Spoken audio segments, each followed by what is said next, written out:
I will give you all the information. So I'm anxious to get this going. Now I know that a lot of you haven't been here in a very long time, and you're much into talking to each other, catching up with each other, which is wonderful. So you can stay up here, and this is exactly what you can do. You can have some coffee, you can have some wine or whatever, and catch up, or you can follow me.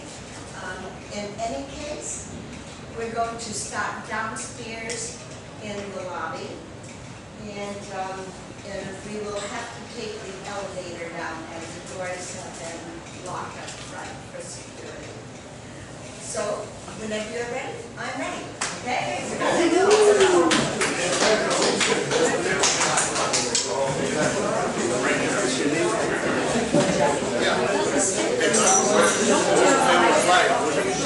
Yeah.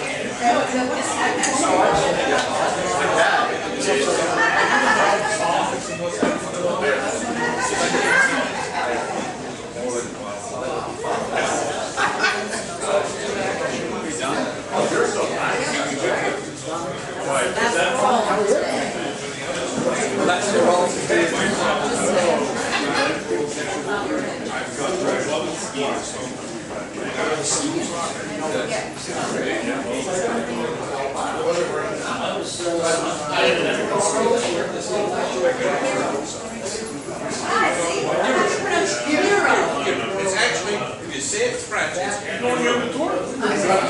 that's how I say it. I was. We give it up. Oh, yeah, that's wrong. They brought us French too. Can you tell you about Dennis? It's very well to me. I mean, I had him a couple of years. He was a caricature. A caricature of strangers. I work for museums. Oh, really? Oh, yeah. Okay. Oh, sure. Staying with us, girls? Yes.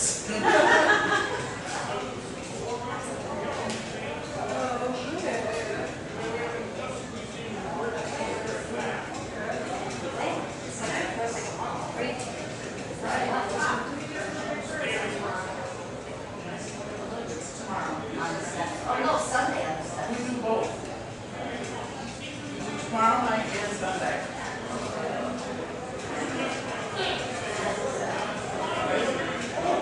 Put them up.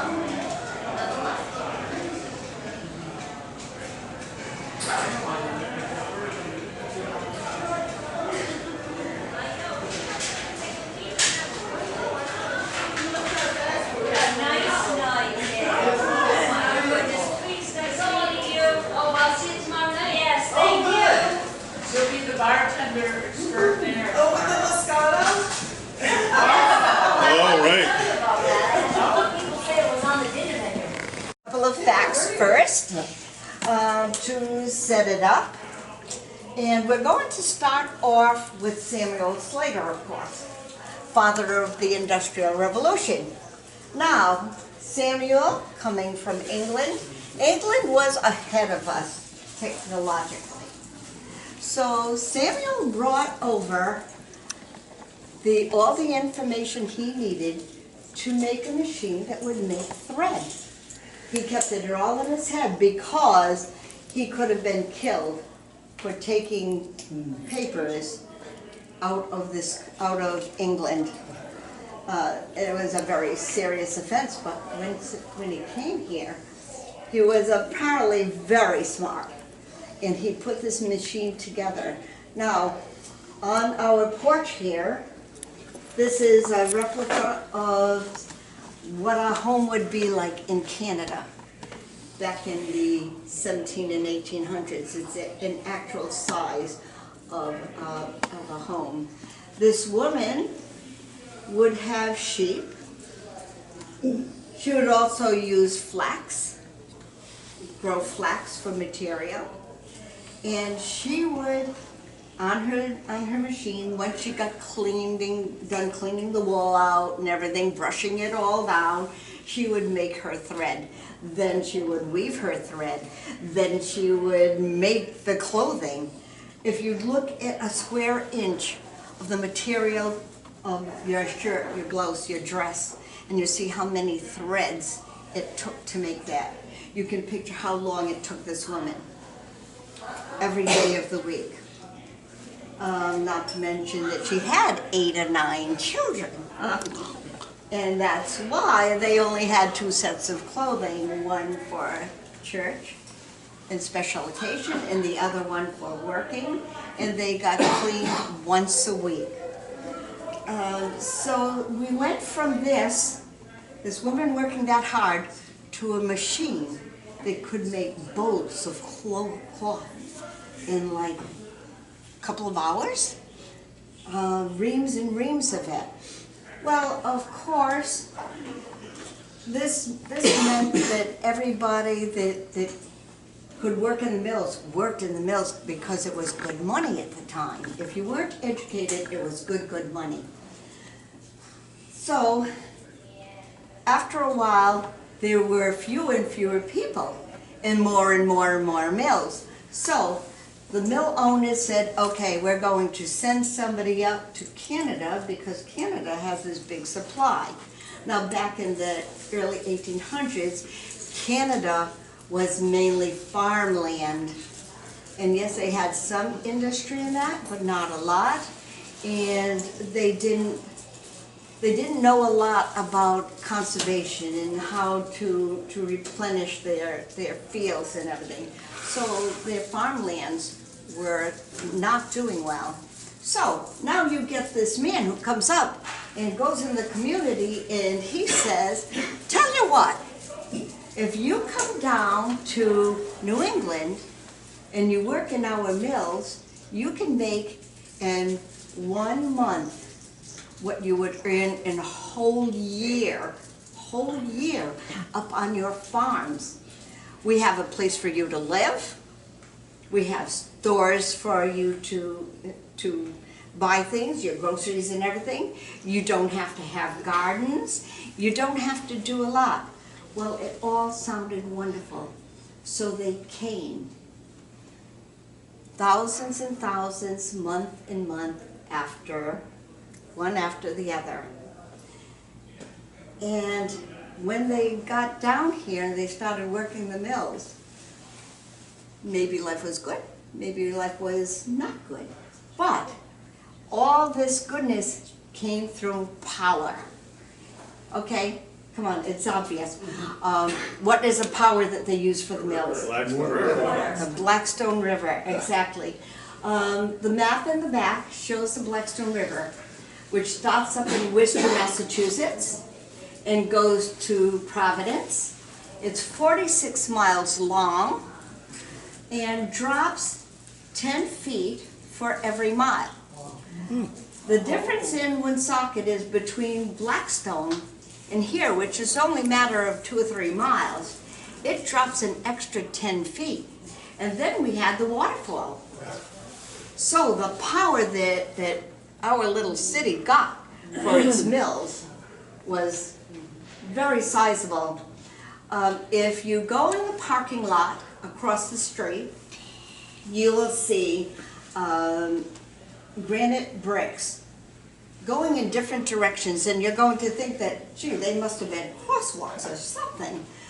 Well, actually, they denote the sluiceways that went to all the mills for the power. So we had the power and the people came. But before that, they had a big decision to make because this was home. Let's go into their home.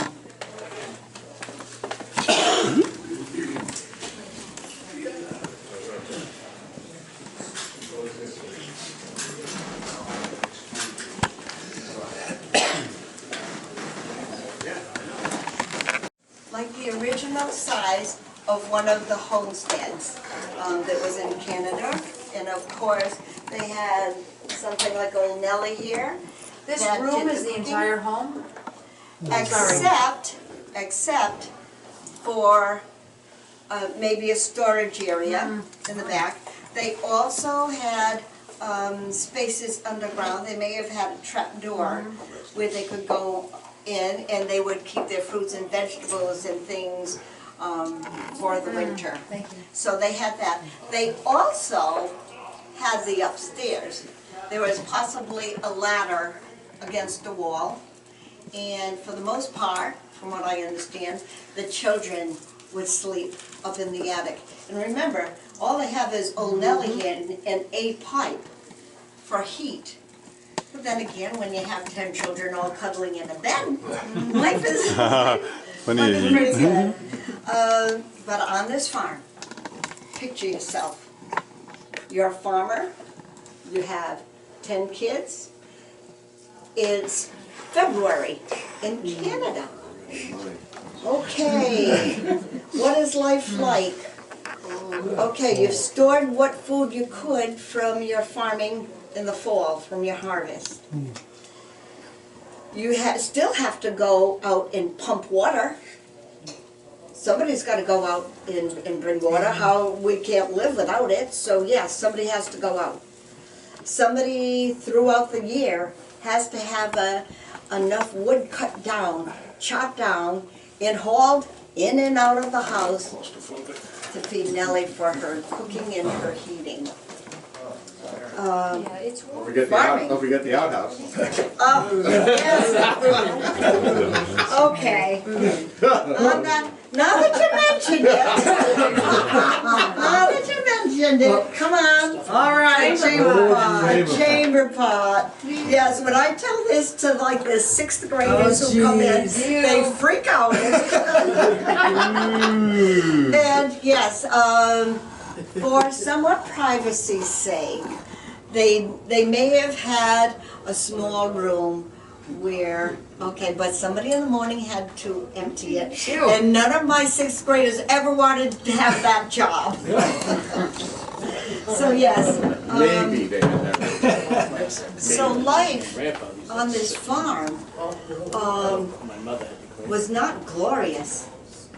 But you were family, you took care of each other, you did everything together. From the time you were 2 or 3 years old, you're plucking the weeds from the garden, you were hauling a bucket of water, you were helping from the very, very beginning. So, now we fast forward a little bit. And as you can see, we have religious pictures in our home, and religion was a very big part. Being a Catholic, a French Catholic, was very, very important in their lives. So, once every month or so, a priest might come through and say, have you had any births? Have you had any deaths? If any of you have done your genealogy, Yep.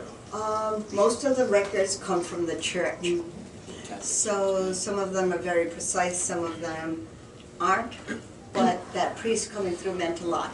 And there were a lot of people at that time deciding to go become nuns or become priests or whatever. And we see today how life has changed.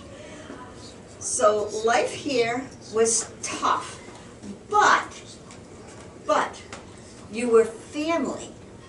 And when you're working with family, it's different. You're not working just for you, you're working for a unit, and that makes people gather, which is a good thing. Well, now these people from the United States say, hey, look, send your people down to us and we will take care of them. They can send you money if you prefer to stay. Sounds pretty good. What they did do was send mainly women, single women, to work in the mills because they were cheaper. When they came down here, their children went to work in the mills, some of them as young as 8 and 9 years old.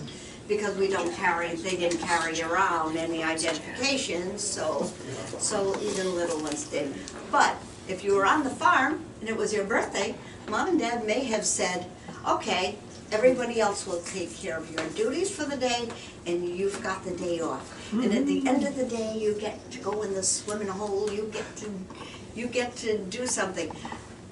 In the mills, were you gonna have that luxury? No, that wasn't going to happen. So they found life a little bit challenging up there and a little bit challenging down here. So let's go out into the hall and I'll give you a better idea of the comparison.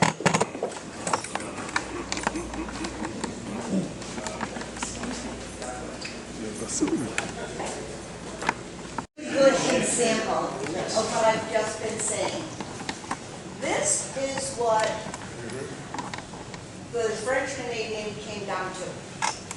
A mill on every corner. You look at the pictures and they're 4 stories high. They're huge. There's like, they need thousands of people to work in these mills. And everything was great. And this little story is from a man called Emile. Yeah. To his brother Basil saying, you've got to come down here. I'm making more money than I know what to do with. And they were boarding houses for him to stay in and everything was hunky-dory. Everything was great. Until you bring the rest of the family down. And then you have to have space for all of these people and jobs for all of these people. So you go from, let's say, number 3. You see the number 3 on the building? 3 were mills owned by one person at a time. That person may have owned the thread making, the material making, the dye making.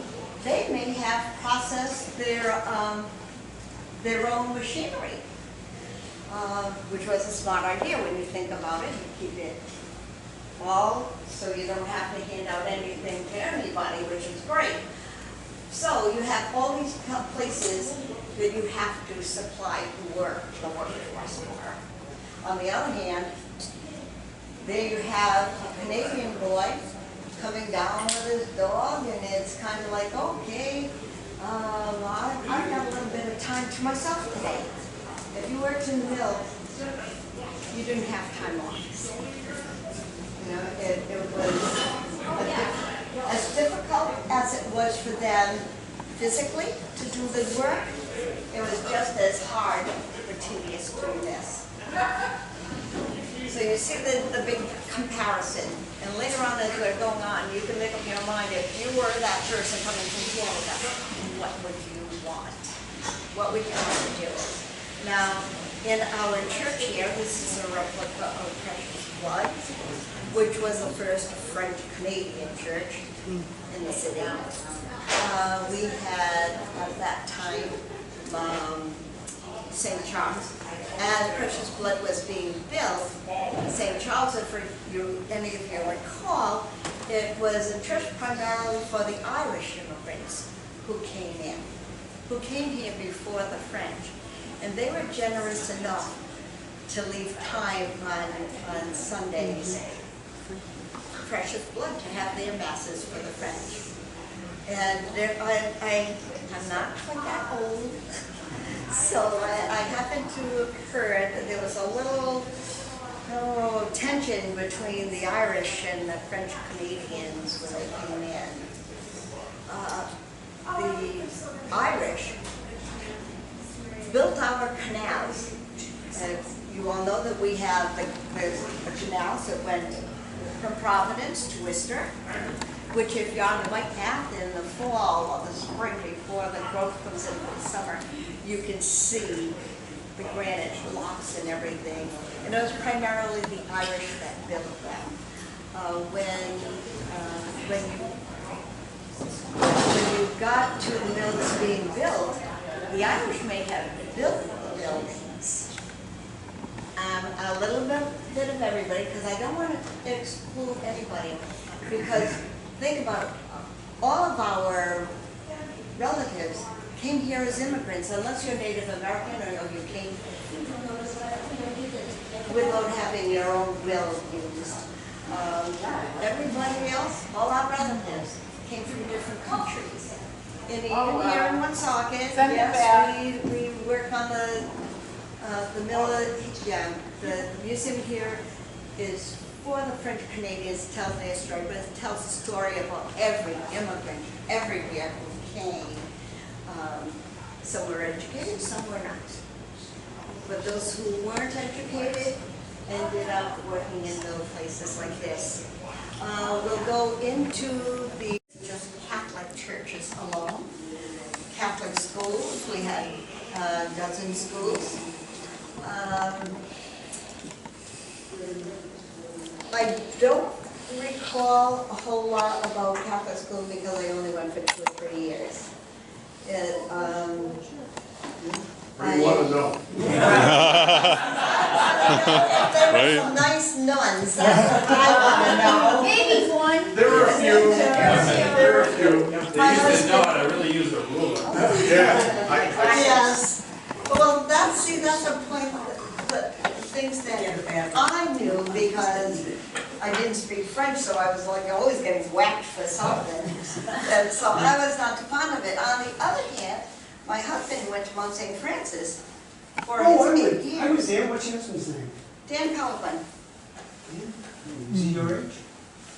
Yeah. You don't know what her age is? Well, I did graduate in '69, so yes, I would be about your age. So yes, I graduated from Mount St. Francis in 1965. well, Mount St. Francis is 65. Yeah, must be a little bit younger. He graduated from high school in '66. Oh, I'm not sure, probably. Yes, sorry. Just joking. Yeah. Anyhow. Now I have talked and talked and talked. Now it's your turn. If you have something you would like to add, a memory you would like to share, a history, something that tells me that you have that little memory of something your relatives, like I work for my relatives because I didn't live at the time of the mills and everything.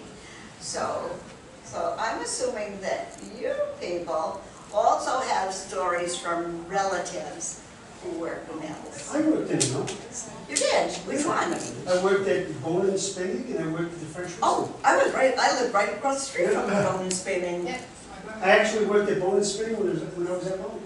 Really? In- Do you in my remember junior the year. siren that went off every Sunday? No. No? There's this crazy siren and I think it was, kind of like that thing we get on TV where they make that horrendous noise in Oh, case yeah, it's an an alert, alert thing, alert. some kind of alert. Like jump under your desk or something.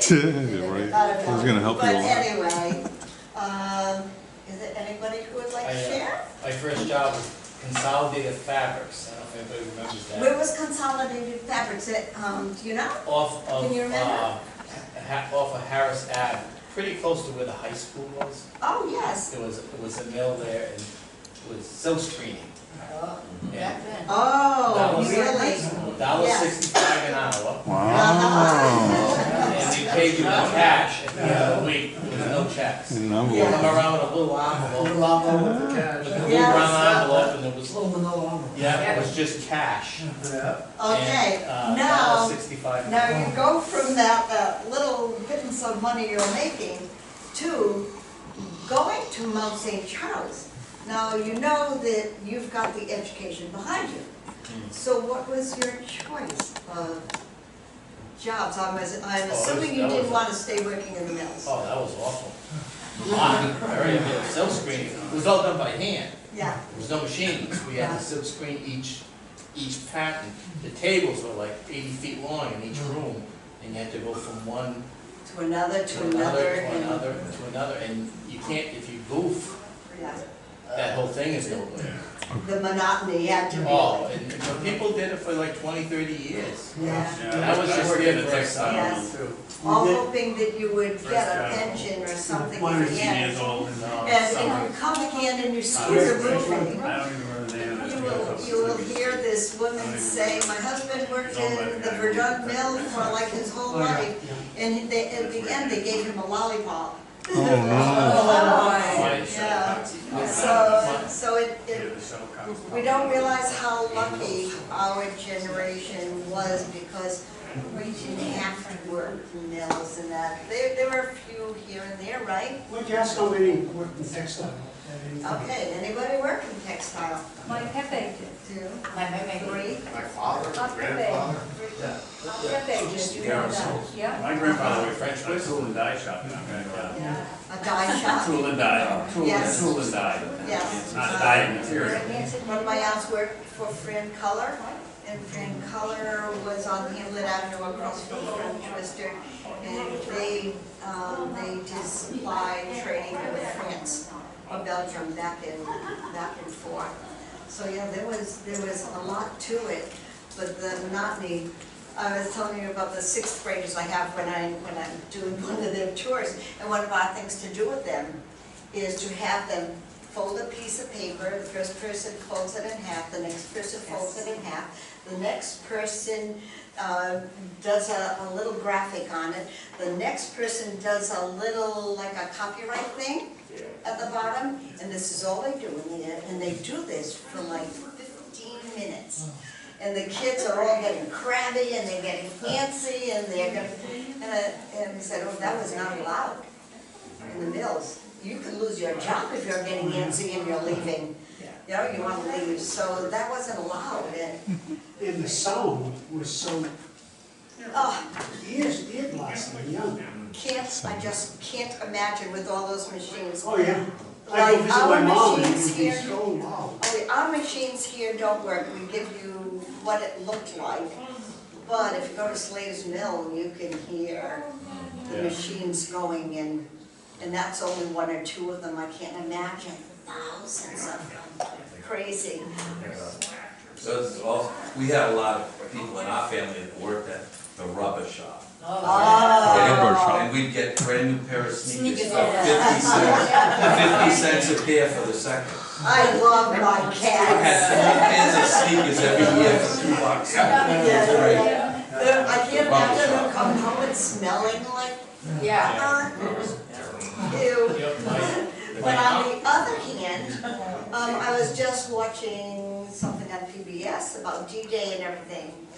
And one of the things they did was they took rubber and I guess they didn't try out this very well. So they took a chance on these people that they could build their own little nests. And Central Falls Credit Union later became Navigant.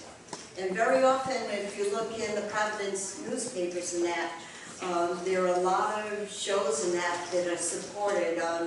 Providence Performing Arts, Trinity Rap. Us, here at the museum, we're supported partially by Navigant Credit Union, so they're still helping get along. Now, you see the safety walls over here, and yes, I've got one.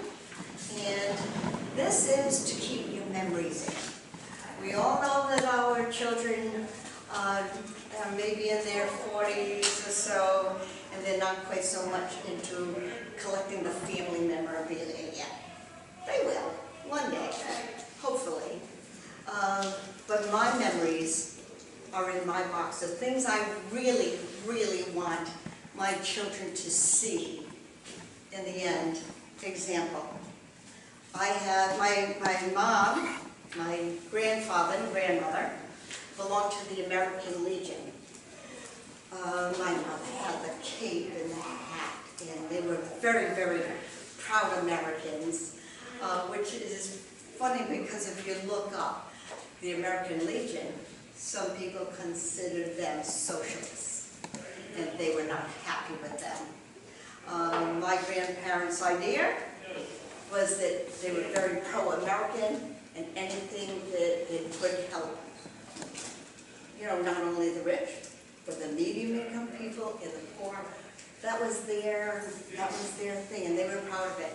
So, for some strange reason, my mom kept my grandmother and my mom, her hat the Herb Norton Legion hat. So I've got that in there, and I've got a story. I've got their story tucked in it. I have a doily, and my mom taught me how to make doilies when I was a little kid.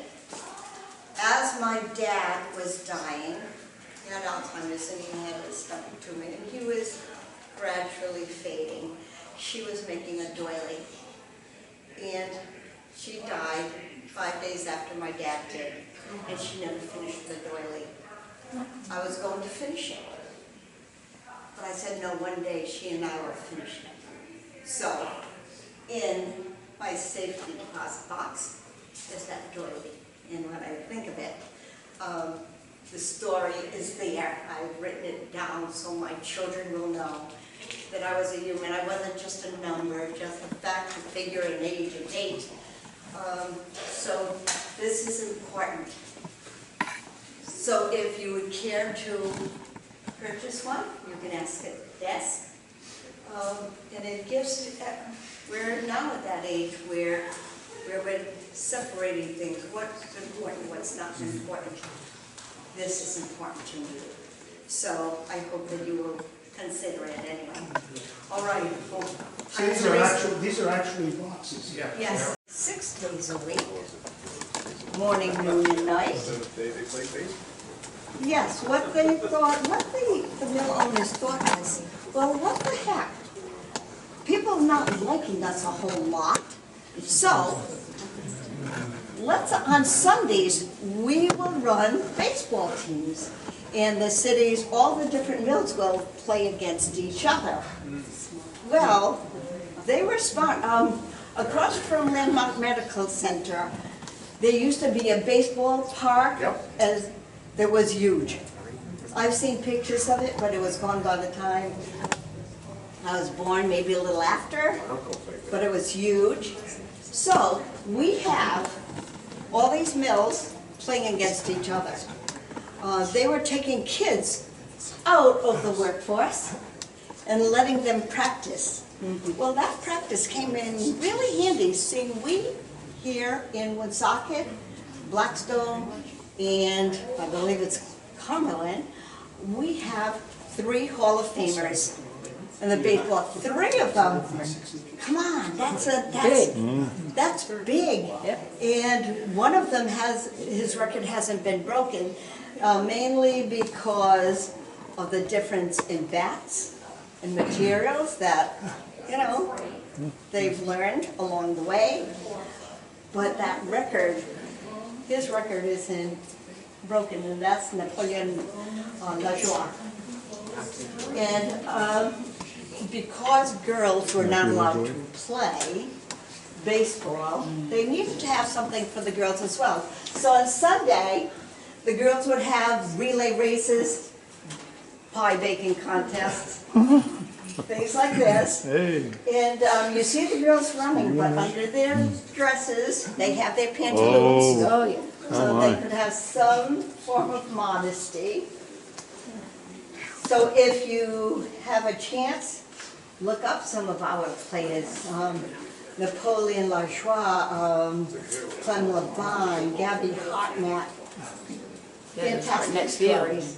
Fantastic stories of their playing. So baseball became an important thing. Alrighty, so now while that was going on, Mom and Dad and Grandma and Grandpa are at home in the tenement.